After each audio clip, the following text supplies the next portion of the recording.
Hi, everybody. Welcome to English Digest. I'm Tom. Hi, I'm Stephanie. And for the month of November, we're going to talk about sports today. Sports, of course, are activities that you do with your body, okay? And, of course, you do sports because you enjoy sports or because you want to get in shape or lose weight or whatever. So there are lots of sports to choose from. And today we're going to talk about something called squash. Okay, that's a sport where you chase after cockroaches, you step on them, and you squash them. That's a verb. Yeah, to squash something means to crush it. Or maybe you are playing a game with your best friends or your brothers and sisters and you really kill them. Like in terms of really you won by a lot of points or you did better than they did, you could say, I squashed them.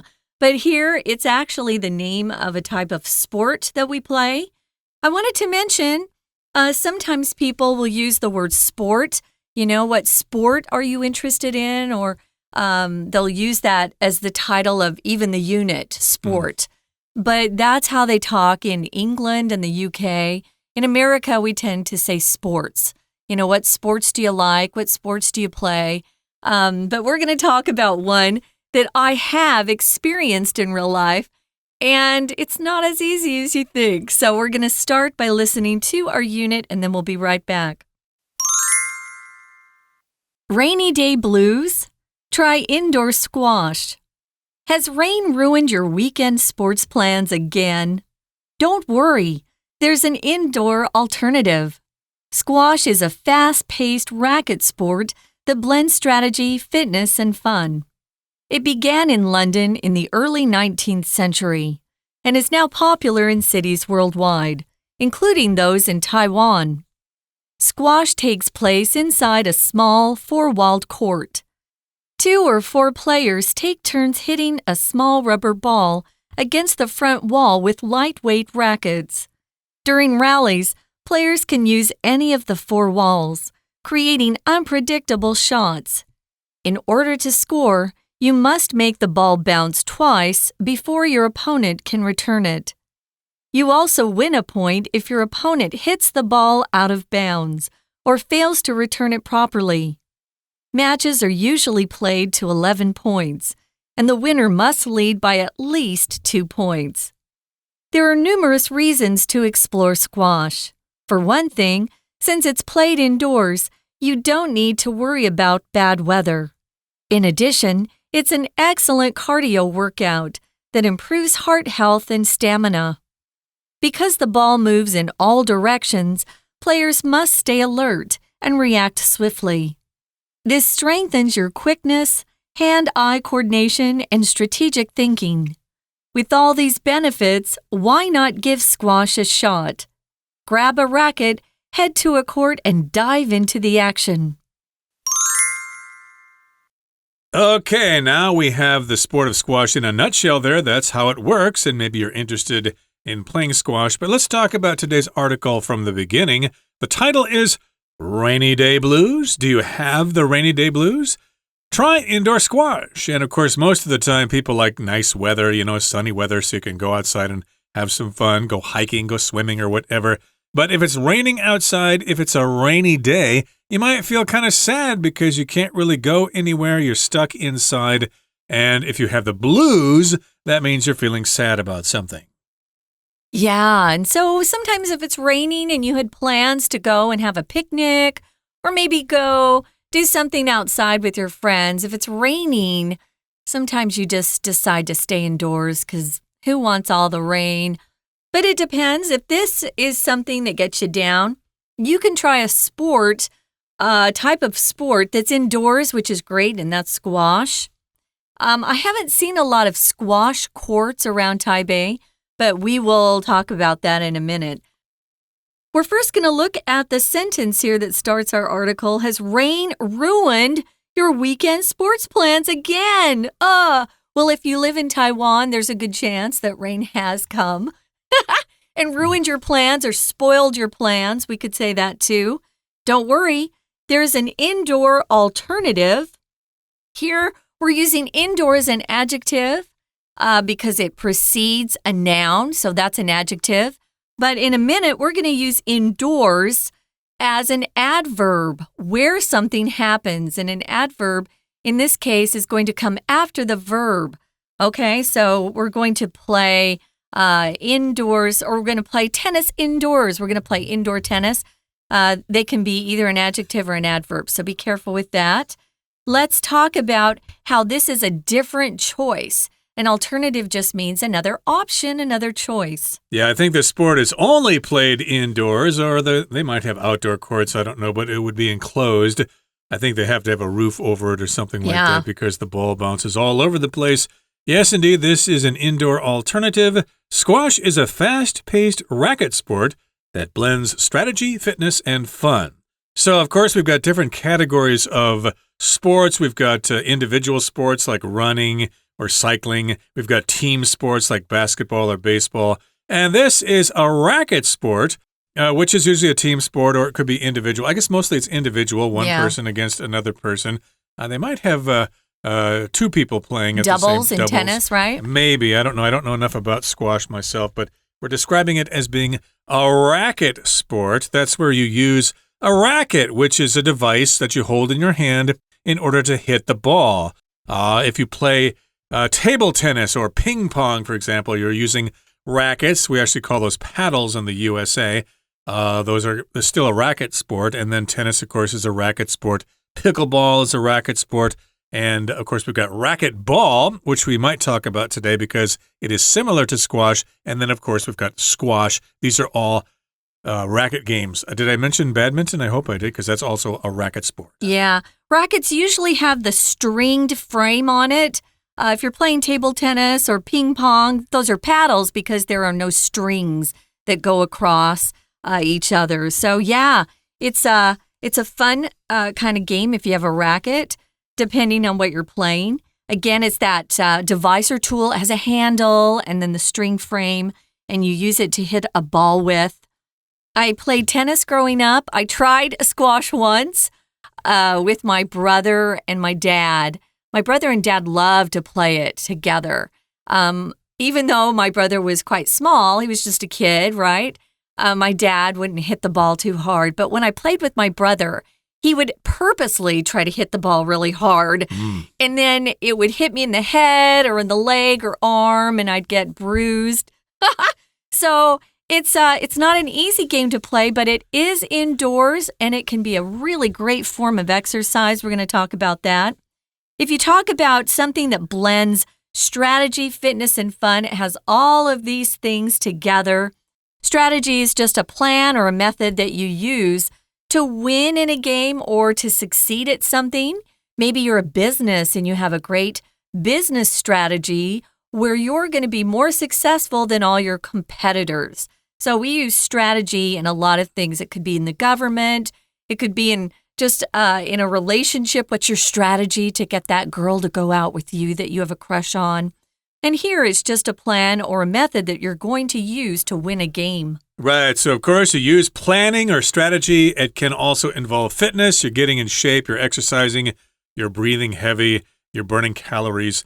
And, of course, it's a lot of fun. And it began in London in the early 19th century, which would be the early 1800s, and is now popular in cities worldwide, including those in Taiwan. Okay, so it's popular in cities in Taiwan like Taipei, Kaohsiung, Taichung, Pingdong, or whatever. I'm sure you can find a squash court in any of those cities. And yes, that's when it began in the UK back in the 19th century. I think badminton also came from England, and some people say soccer did, although some people say actually soccer is from China. Oh, interesting. I think everybody likes to claim that they invented a sport or some sort of activity or even a product. It's kind of fun to look into that. Now, squash takes place inside a small four-walled court, meaning it has a ceiling, a floor, and two sides. And you can hit the ceiling and that point will still count. So that ball can come at you from every direction possible. That's what makes it a fast-paced game, meaning the speed of the game that you're playing is very quick. So you have to constantly be watching out for that ball and planning your next move at the same time. You can use 2 or 4 players. You can play doubles in squash. This answers your question from the beginning, Tom, where you weren't sure if you could play with 4 players, but you can. And you take turns hitting a small rubber ball against the front wall with lightweight rackets. The rackets are a lot lighter than they are than, say, your tennis racket. I had a tennis racket that was really heavy at first, and then they moved from wood rackets into the metal rackets, and that was a lot lighter. The rackets are lighter than tennis rackets, and they have a shorter handle on them as well. Yeah, they're kind of short and fat, whereas racquetball rackets are kind of long and thin. A racquetball is a similar sport. We may have time to mention that during our explanation today, but we are focusing specifically on squash. And again, you've got 4 walls around you, and you've got the floor as well. And I'm guessing you use the ceiling as well? You do, yeah. So those are 6 surfaces you're hitting the ball off of. I guess it can go behind you as well.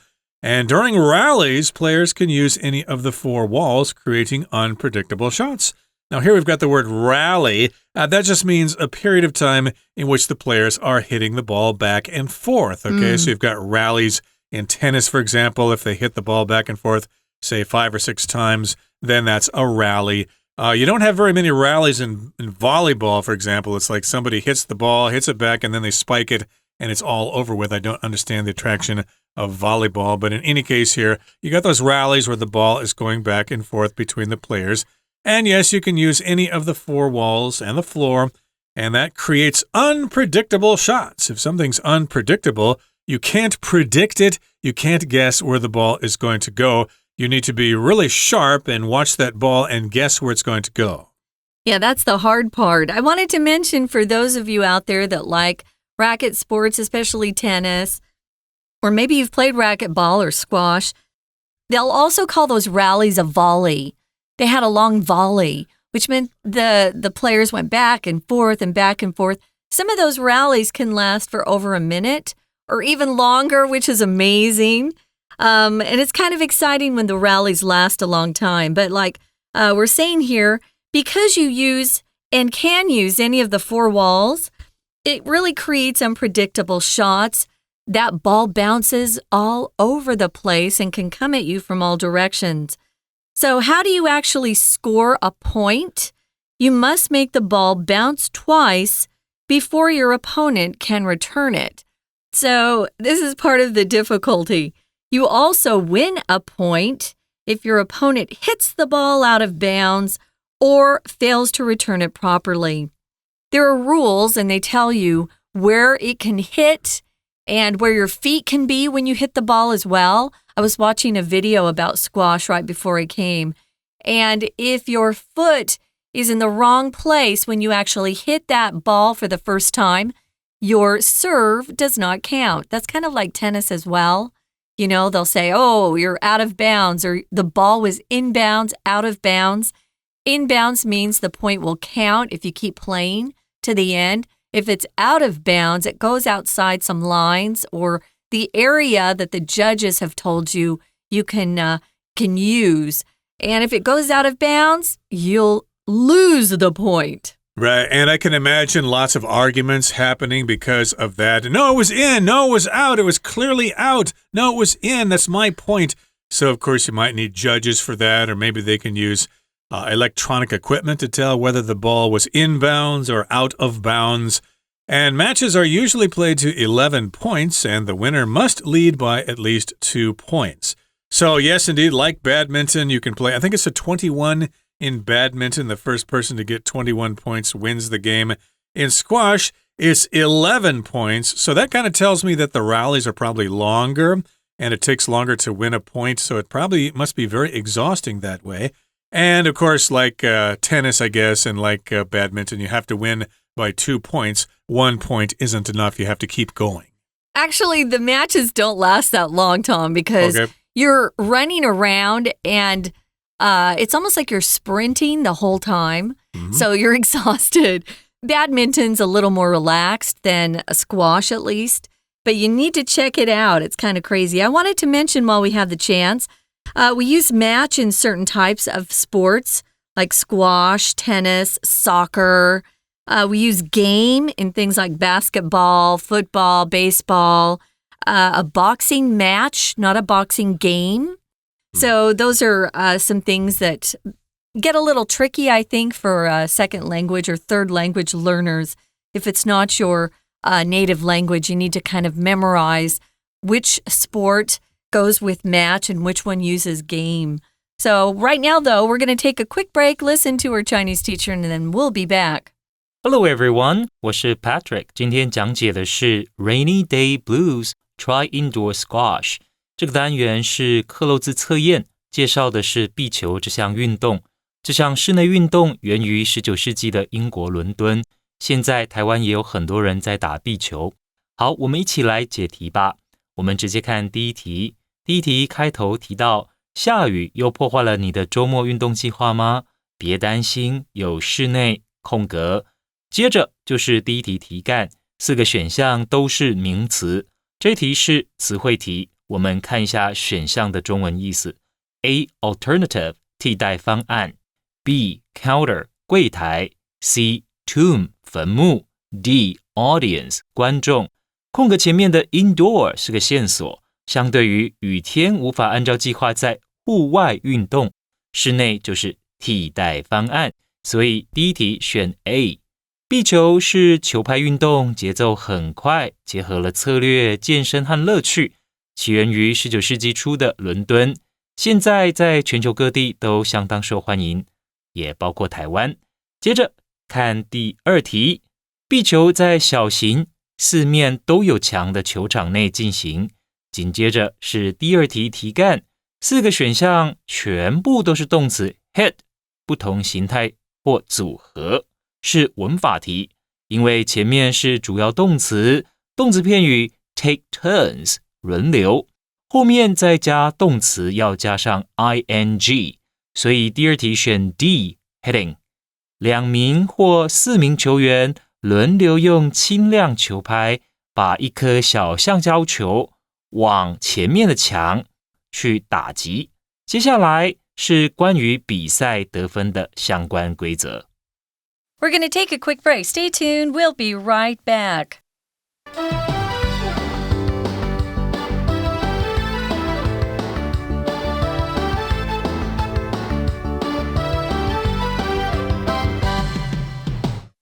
Welcome back, everybody. Let's continue with our lesson for today. Again, we're talking about squash, and you play it on a court inside 4 walls, and the floor is there too. Also the ceiling, I believe, and the players hit the ball back and forth. They have these rallies, and again, you can hit the ball off the floor or the walls or whatever, and that creates unpredictable shots. So you're probably running around and you're getting exhausted. And you got to make the ball bounce twice before your opponent can return it. Therefore, you win a point. The games go to 11, and the winner has to win by 2 points. I did also want to mention that this is a court sport. We play badminton, and we play tennis, and pickleball, and squash, and racquetball, all on courts, okay? I guess you play basketball on a court as well. But you play baseball in a field, you play football on a field, the football field. Has grass. And then you play hockey on a rink, an ice rink, if it's ice hockey, which most hockey is. Yeah, a lot of times the surface, if it's very hard or it's man-made, it will be a court. Although with tennis, you know, there are grass courts in Wimbledon. So Wimbledon has grass courts, but it's still called a court. It's not called clay at the French Open. Yeah, too. clay, yeah. That's natural, though, I think. Clay is considered more natural than, say, concrete, that basketball courts and squash courts are built out of. So, yeah, it's kind of fun. We have lots of different language issues for sports, I think, that makes it difficult. But if you really love or like a particular sport, just make sure you have the right terminology and you'll feel fine discussing that sport with friends, foreign friends. I taught a guy who worked for, I think he still does, works for a Taiwanese computer company, and he would take trips to San Francisco for conferences and stuff. And he wanted to practice just casual talk with me, and we would spend time on sports. So he would get the right terminology and not feel embarrassed. So Just spend a little bit more time on the sport you love and you'll get it right. Indeed, and I imagine they play sets as well, like they do in tennis, but we didn't really mention that here. But in any case, of course, you may not have played squash before, so there are numerous reasons to explore squash. There are many reasons why you might consider trying squash.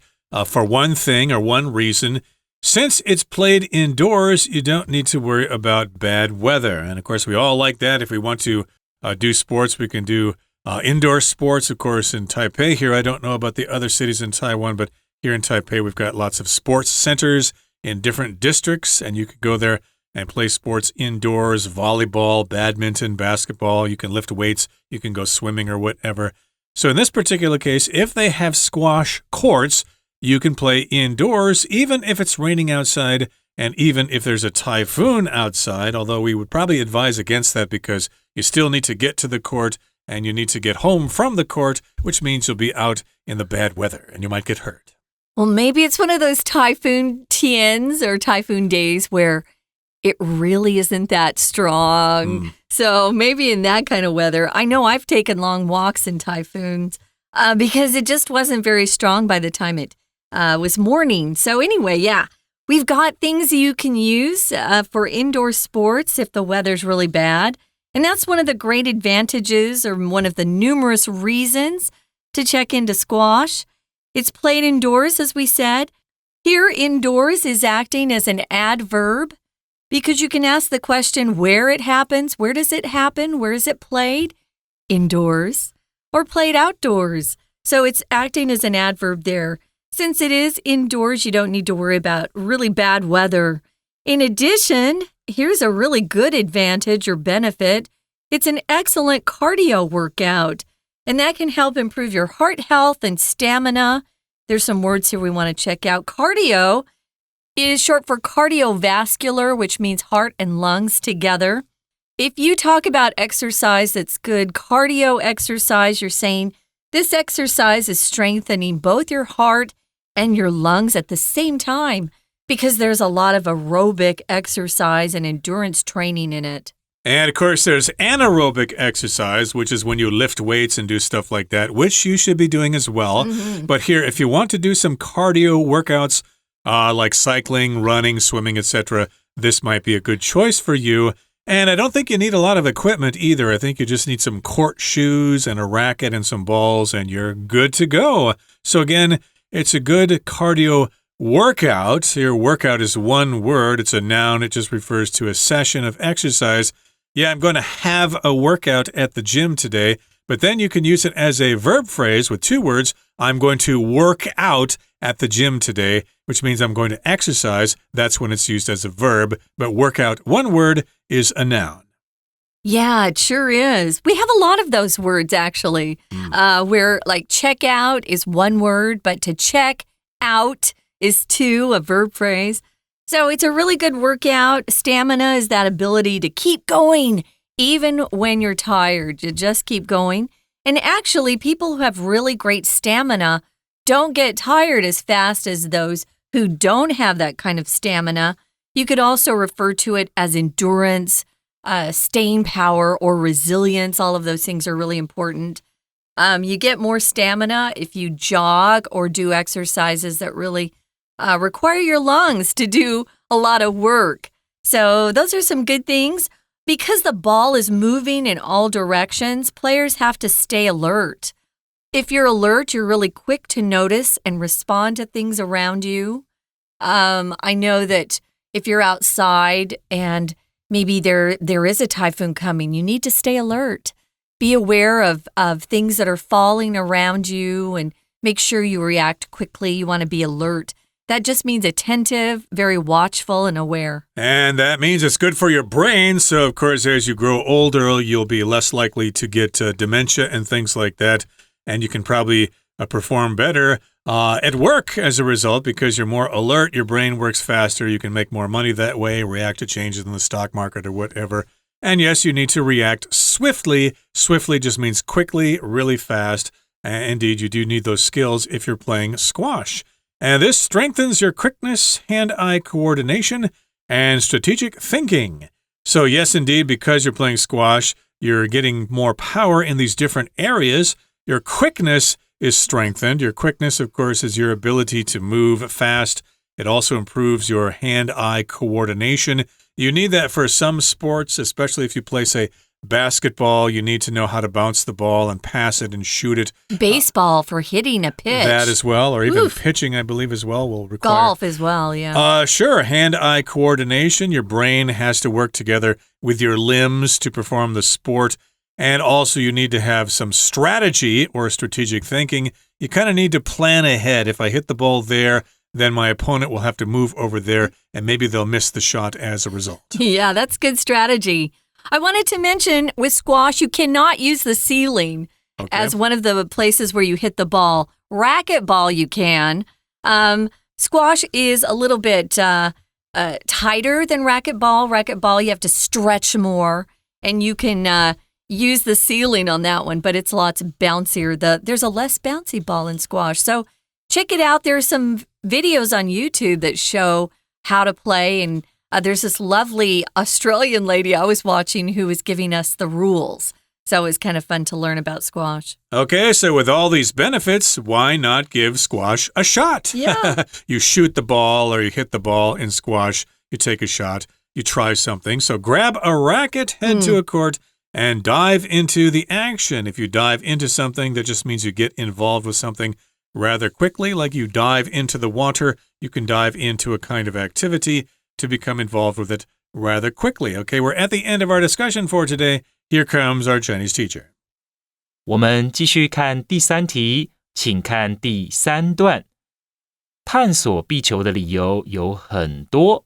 第3题题干一开始就是空格，后面接着 Since it's played indoors, you don't need to worry about bad weather. 我们看看后面所接的句子。由于壁球在室内进行，我们不需要担心恶劣的天气。后面是 in addition， 此外，壁球也是一项优秀的有氧运动，可以改善心脏健康，提升我们的耐力。好，那我们看一下选项，选项全部都属于 adverbial phrases， 副词片语。更精确的说，这些是转承词 transitional phrases， 或者我们称为 discourse markers， 篇章的标记。那也算是词汇题。我们看一下4个选项的中文意思。A. Before long， 不久之后。B. To make matters worse， 更糟的是。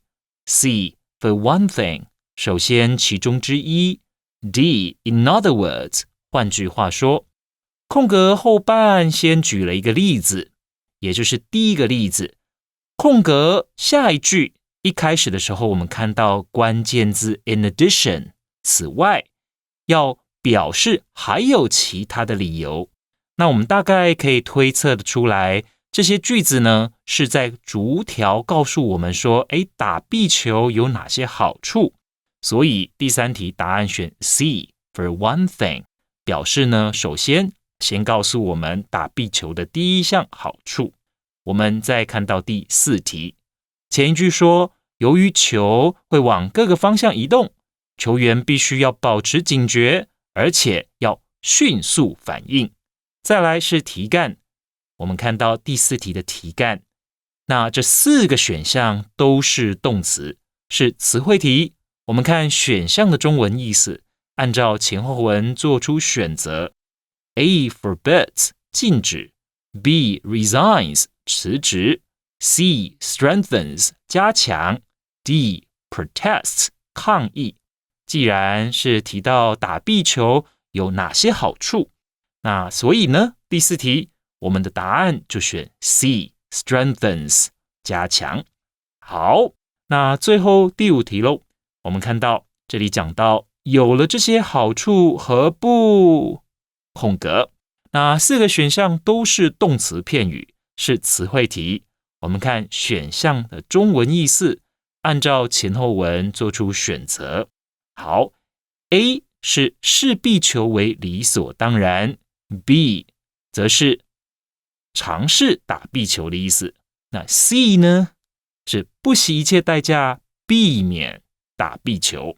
那 D 最后一个选项是不要再去打壁球了。好，那这一段呢是在告诉我们打壁球有很多好处啊。举完例子之后，那我们看一下题干这个前半部讲出既然打壁球有这么多的好处，那空格的下一句也告诉读者，读者应该要采取实际的行动，自己体验一下打壁球的乐趣。所以第5题正确答案应该选 Give squash a shot， 表示呢就是去尝试打壁球，何不试试看打壁球呢？那鼓励读者拿起球拍就实际上场去打球，因此第5题选 B。 以上就是我们针对这篇克漏字测验所做的中文解题，谢谢大家。That's all for today, everybody. Thanks for joining us. Hopefully you can find a squash court in a neighborhood near you. And also remember to check out our extra content on YouTube and Facebook. We look forward to seeing you again next time. From all of us here at English Digest, I'm Tom. I'm Stephanie. Goodbye. Bye.